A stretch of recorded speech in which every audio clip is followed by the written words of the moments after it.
தேவனே, இன்று என்னை உருமாற்றும். ஜூலை மாதம் 13ஆம் தேதி. அவருக்கு நெருக்கமானவர்கள். மார்க்கு 3:35.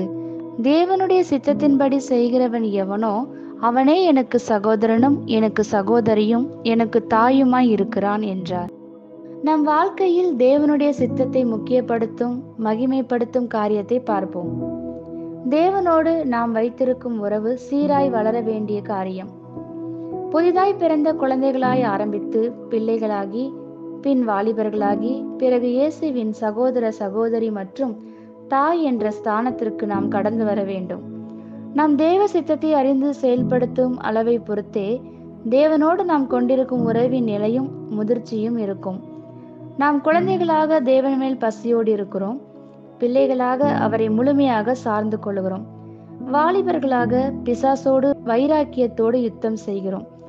சகோதரனாக சகோதரியாக நம்முடைய மூத்த சகோதரனுடைய மடியில் சாய்ந்து கொண்டு ஒரு நெருக்கமான உறவை பகிர்ந்து கொள்கிறோம்.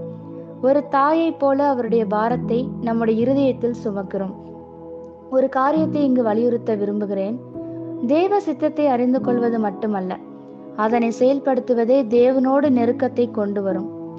தேவனோடு நடக்கும் அனுபவமானது இந்த உலகத்திலேயே மிகவும் இன்பமானதாகும்.